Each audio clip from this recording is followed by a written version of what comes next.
What's up, my route runners? It's your Shirley Rock Combo, aka the Professor on the Sticks, and today I'm bringing y'all a game versus TwoFace. He's a Madden tournament player. He went to a couple tournaments last year. I'm gonna go to some more this year. He's a really chill dude, really nice guy. First time I talked to him really was in the party when we were playing this game, or before, and then we ended up getting a game in. He's a really cool guy, really good player, really solid player. Definitely knows some good little adjustments on offense, and his defense needs to be worked on a little bit, but we won't go there. Just messing with him. And a lot of people say in the comments, I'm tired of this game because I keep getting glitched on ranked games and all this other stuff, yada yada, freeze glitch, substitution glitch, whatever the issue might be. And the best solution to that is get a good base of like-minded. That should have been a pick, man. Every time I look at this, just give me the pick whenever I have the adjustment. That's just so frustrating. But get together, meet some. You can meet people in ranked matches. You can meet them in forums. They're all different situations, and get people on your friends list that are like-minded. If you're a competitive player and want to play competitively, you don't expect to be in the top 100, and that's competitive. Like, the best competitive thing you can do is have some really good people on your friends list and play them constantly. Then you'll eventually add some more people, meet a couple other people through, in the different parties and everything like that. And that's the way you're truly going to get better, and you're going to enjoy the game so much more. For instance, last night I was playing Takeaway, and he reset his player, did something. He told me, he was like, "Hey man, I reset your play. I'll give you." He's like, "Here, I'll give you a second." And he did reset it. And I was like, "Man, that's cool. Let's chill." And if it was a money game, would he have done that? Most likely not. But it doesn't matter. That makes the game just that much more enjoyable. That's just one little example, quick example. So you're gonna have a better experience, and just have more fun with the game. And also, if you're not that into being super competitive, you can have some good casual games with some of your buddies. Be in the party. Y'all can get an online dynasty going. That's always a fun thing to do.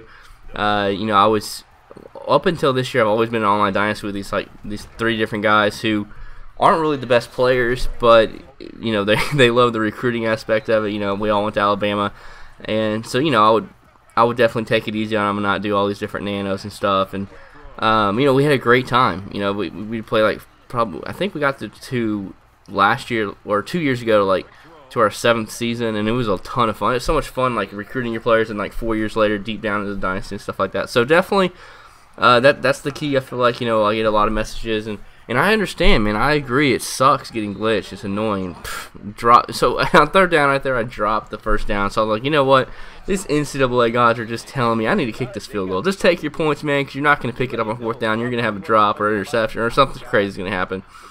And this man's running ace-tight slots. He thinks I think he picked up the 49ers playbook. I didn't know that was in the NCAA, but that's interesting.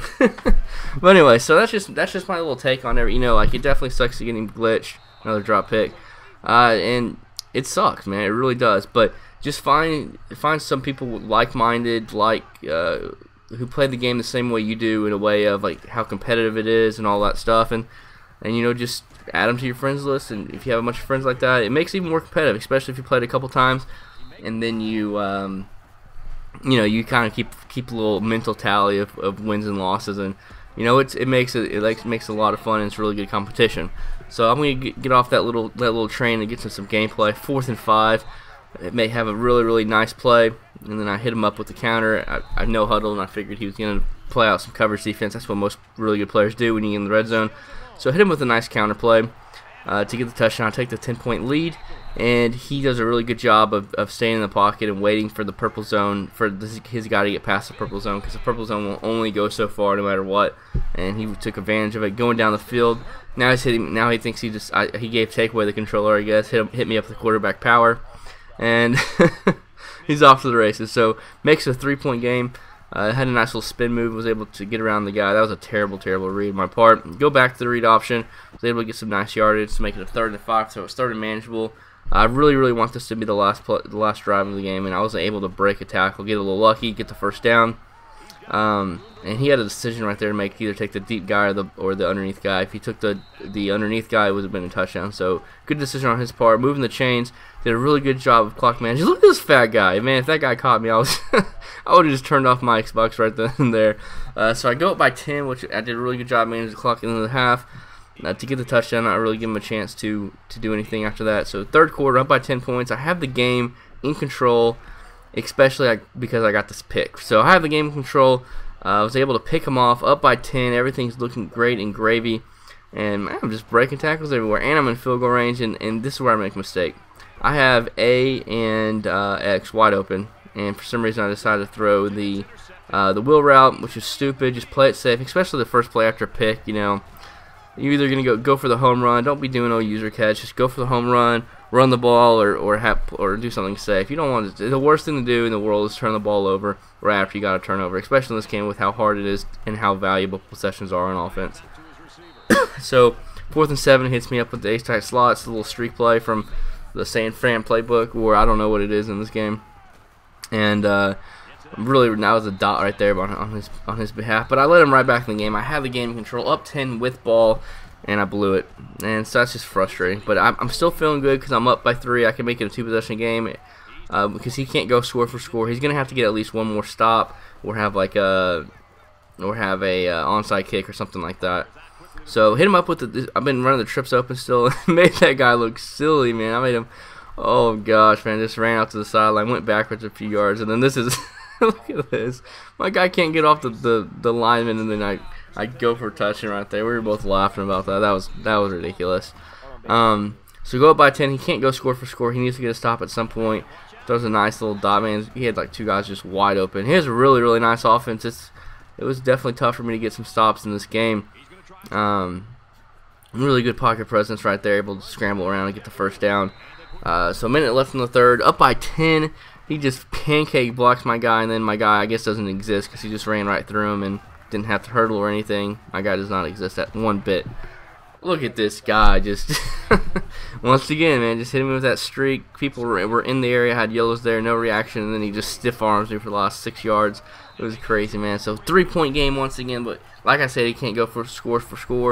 Playing a little too conservative. I had a 2nd and 1 and screwed that whole deal up. And then 4th down, I'm going to replay this because look what he does. So he knows there's a post and an angle route, and I figured he was going to jump the angle route, but I was like a half a second from throwing to the post, but he stayed there just long enough to where I went to the angle route, and just really, really good users on his part. That was some nice users to be able to get that stop.